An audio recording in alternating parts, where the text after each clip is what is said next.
श्री हनुमान जी ने अपने नाखूनों से पत्थरों पर रामायण लिखी। जब रावण मर गया, राम जी राजा हो गए। वाल्मीकि जी ने पहले रामचरितमानस नहीं थी, वाल्मीकि जी की केवल रामायण थी।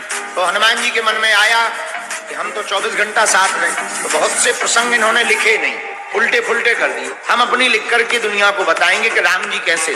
तो हनुमान जी ने अपनी नाखूनों से पत्थरों की शिलाओं पर रामायण लिखी, हजारों पत्थरों, और लिख लिख करके वो सभी शिलाखंड वाल्मीकि जी के आश्रम में रखने लगे।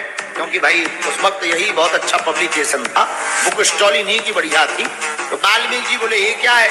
हनुमान जी बोले ये रामायण है, आपने कुछ कुछ छोड़ दिया, हमने लिख दिया, अब ये हमारी रामायण है, हमने लिखी।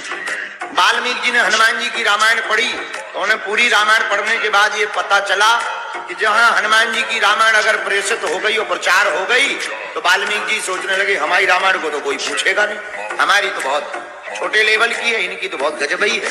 तो वाल्मीकि जी ने एक दिन हनुमान जी के चरण पकड़ लिए। हनुमान जी बोले कहो। वाल्मीकि जी बोले महाराज पहले वरदान दो, वचन दो कि हम जो मांगे सो दोगे। हनुमान जी बोले हमने वचन दिया, मांगो।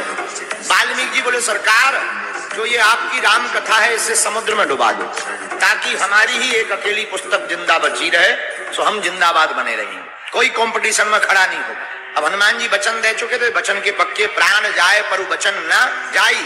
हनुमान जी बोले हम देखो डुबा तो देंगे, कोई बात नहीं। हनुमान जी ने बुरे मन से, मन तो नहीं था, लिखी बड़ी भाव चाव से थे, बड़े गिरे हुए मन से पूरी समुद्र में रामायण के शिलाखंड को डुबा दिया।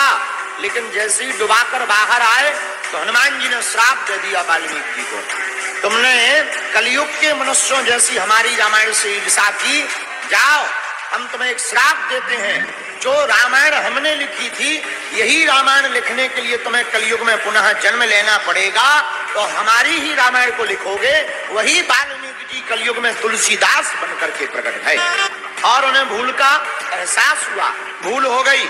तब हनुमान जी ने कहा चिंता मत करो, तुम्हें जन्म तो लेना पड़ेगा कलयुग में, लेकिन तुम्हें माया बिल्कुल भी स्पर्श नहीं करेगी, हर पल हम तुम्हारे साथ रहेंगे। तो तुलसीदास जी का जब चरित्र पढ़ो तो पूरे चरित्र में ये पता लगता है कि इन्हें माया तो जकड़ती रही पर पकड़ती नहीं रही। माया जकड़ती तो रही पर पकड़ नहीं पाई।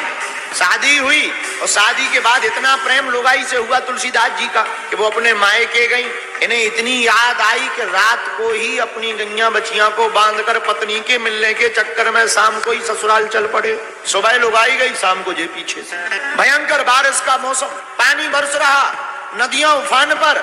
तुलसीदास जी ने देखा नदी भयंकर आई हुई है, जाना असंभव है, पर मन बोला लुगाई से मिलना जरूरी है। देखो माया कितनी बलवान। फिर क्या, आई हुई नदी में ही गोता मार दिया, जो होगा देखा जाएगा, जय सिया राम। कूद गए नदी में, डूबने लगे। भगवान की माया, एक बहता हुआ मुर्दा जा रहा था, लकड़ी समझ करके तुलसीदास जी बैठे हैं मुर्दे पे। लकड़ी है, मुर्दे पर बैठे। भयंकर पीप, फूला हुआ मुर्दा पानी में, शरीर पानी में डाला जाए तो फूल जाता है।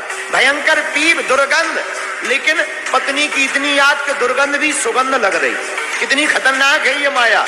मुर्दे के ऊपर बैठकर तुलसीदास जी पार गए। अब पार गए ससुराल, दीनबंधु पाठक के घर पर रत्नावली नाम की कन्या से इनका विवाह हुआ था। ससुराल के मकान में पहुंचे, ऊंची अटारी, मकान बंद, दरवाजा कौन खुलवाए? खुलवाएंगे ससुर जी, पूछेंगे क्यों आए हो? सुबह ही तो बेटी आई, शाम को तुम लेने आ गए, लड़ाई और हो जाएगी, तलाक हो जाएगा। अब पत्नी से मिलना है। पत्नी ने बता रखा था कि हम अपने घर में छत वाले ऊपर वाली अटारी के कमरे में रहते हैं। इन्हें ध्यान तो था ही, अब चढ़े कैसे ऊपर? रस्सी है नहीं है, ऊंचाई लंबी है। पृथ्वी पर खड़े होकर के देख रहे तुलसीदास, लंबे लंबे काले नांग लटकते हुए समझ गए कि पत्नी को पता चल गया हम आ गए, सो रस्सी अब फेंक दी, सांप को ही पकड़ के चढ़ गए। देखो, पत्नी को जगाया। पत्नी बोली महाराज इतनी रात को अंधेरे में क्या कर रहे हैं? पति बोला आपकी बहुत याद आई, याद के बिना हम रह नहीं पाए, आ गए। पत्नी को बड़ा पछतावा हुआ, आए कैसे? पूरी कहानी बताई। जब शरीर का हाल देखा, मुर्दे के खून को लथपथ देखा, मुर्दे के खून लगा, दुर्गंध आ रही। अरे राम राम राम राम, आपको दुर्गंध नहीं आ रही?